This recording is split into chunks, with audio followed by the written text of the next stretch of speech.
আপোনালোকক মতা হৈছে আমি গোৱালপাৰা পূব সমষ্টিৰ যিসকল মানুহ আছো এই পূব সমষ্টিত আমি ৰাজনৈতিকভাৱে কি ধৰণে চিন্তা চৰ্চা কৰিব পাৰো কি ভাবো আচলতে গোৱালপাৰা পূব সমষ্টি 14 নম্বৰ গোৱালপাৰা পূব সমষ্টি সেইকাৰণেই আজি আপোনালোকক ইয়াতে মাথা হৈছে সংগঠন আছে আমাৰ আসলতে দেশী জনগোষ্ঠীয় মঞ্চৰ তৰফৰ পৰা এইটো গোৱালপাৰা পূব সমষ্টিৰ কাৰণে আমাৰ এটা চিন্তন বৈঠক হৈছিল সেই বৈঠকত আমাৰ এটা সংগঠনৰ জন্ম দিয়া হৈছিল যে এইটোৰ নাম আছিল গোৱালপাৰা পূব সমষ্টিৰ ৰাজনৈতিক সচেতনতা মঞ্চ নাম দি এটা আমি সংগঠন কৰিছিলো এটা আমাৰ দেশী জনগোষ্ঠীৰ এটা অংগ কাৰণ আমাৰ দেশী জনগোষ্ঠীটো অৰাজনৈতিক না গতিকে তাত আমি ৰাজনীতিটো তাৰ লগত সোমাব খোজা নাই আজি আমি কি চিন্তা চৰ্চা কৰিলো ইলেকশ্যন প্ৰায় আহি গ'ল ইয়াৰ মাজত কি চিন্তা চৰ্চা আমি কৰিলো তা সেই বিষয়ে অলপ জনাবৰ কাৰণে আপোনালোকক ইয়াত মাতা হৈছে বন্ধুসকল আপোনালোকে জানে যে দেশী জনগোষ্ঠী বিলাক হল অসমৰ এটা খিলঞ্জীয়া জনগোষ্ঠী চৰকাৰে অলৰেডি ডিক্লেয়াৰ দিছে মোটামুটি আমি 15-16 লাখ দেশী মানুহ আছো অসমত এই জনগোষ্ঠীৰ মানুহবিলাক আসলতে আপোনালোকে এইটোও জানে যে এইবিলাক আসলতে কোচ মেজ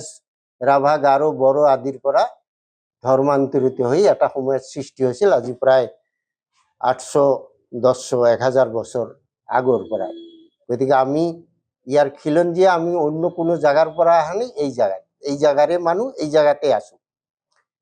কিন্তু খিলঞ্জীয়া হিচাপেও আমি দেখিবলৈ পাওঁ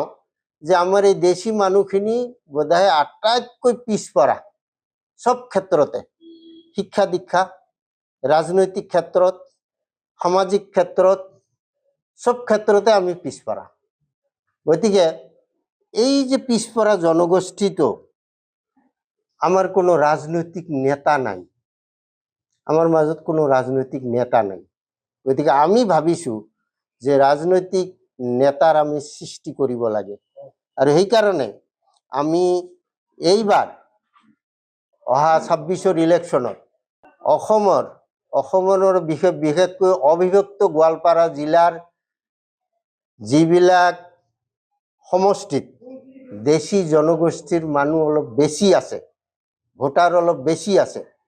সেইবিলাক সমষ্টিত আমাৰ দেশী জনগোষ্ঠীৰ মানুহক হেৰি প্ৰাৰ্থিত্ব দিব লাগে যাতে আমাৰ মাজত ৰাজনৈতিক নেতাৰ সৃষ্টি হয় দেশী জনগোষ্ঠীৰ মানুহ বেছি থাকাৰ ভিতৰত আমি দেখিম যে গোৱালপাৰা পূব সমষ্টি 14 নম্বৰ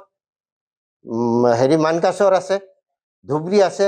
বিলাসীপাৰা আছে এনেকে বহুত কেইটা সমষ্টিত আমাৰ দেশী জনগোষ্ঠীৰ ভোটাৰৰ সংখ্যা বেছি গতিকে সেইবিলাকত আমাৰ মানুহক হেৰি দিব লাগে প্ৰাৰ্থিত্ব দিব লাগে সেইটো আমাৰ এটা দাবী 14 নম্বৰ গোৱালপাৰা পূব সমষ্টিত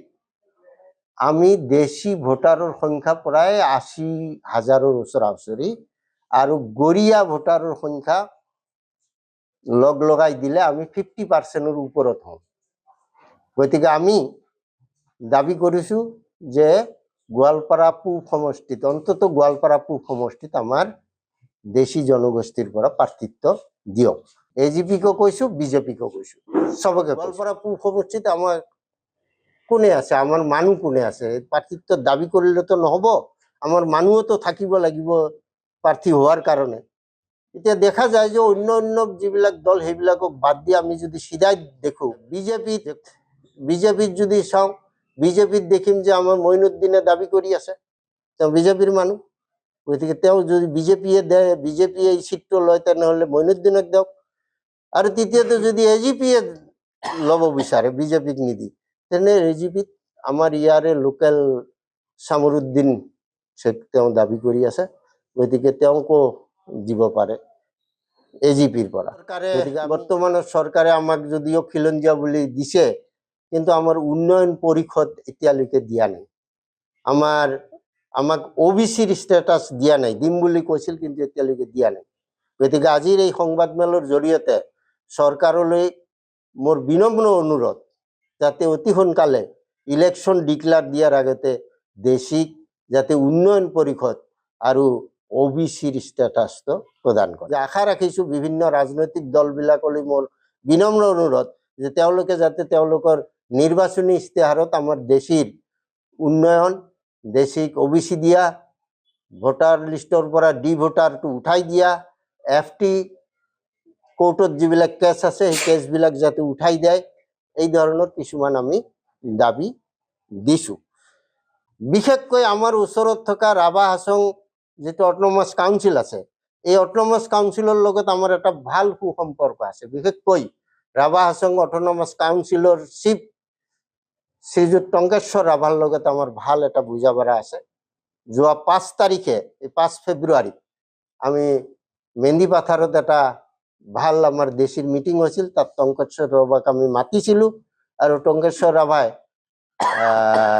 ৰাভা হাছং অট'নমাছ কাউন্সিলৰ আণ্ডাৰত যিসকল দেশী মানুহ আছে এই মানুহখিনিক সুৰক্ষা দিয়াৰ কাৰণে, তেওঁলোকৰ মাটি বাৰীৰ যাতে পাট্টাৰ ব্যৱস্থা কৰা যায় তাৰ কাৰণে তেওঁ চিন্তা কৰিব, এই গোটেইখিনি কথা দিছে। এতিয়া ঘটনা এই চেগতে আজি আপোনালোকৰ থ্ৰুৱেদি মই ৰাভা হাছং অট'নমাছ কাউন্সিলৰ মুখ্য কাৰ্যবাহী বিষয়া শ্ৰীযুত টংকেশ্বৰ ৰাভাকো মই দেশীৰ তৰফৰ পৰা আন্তৰিক ধন্যবাদ জ্ঞাপন কৰিছোঁ আৰু আশা ৰাখিছোঁ তেওঁ 5 ফেব্ৰুৱাৰীৰ মিটিঙত যি ধৰণে প্ৰতিশ্ৰুতি দিছে সেই হিচাপত তেওঁ কাম নিশ্চয় কৰিব। তেওঁ আগে পাছে কথা দিলে তেওঁ কাম নকৰা কৰি নাথাকে, গতিকে আমাৰ ক্ষেত্ৰতো এই কামটো তেওঁ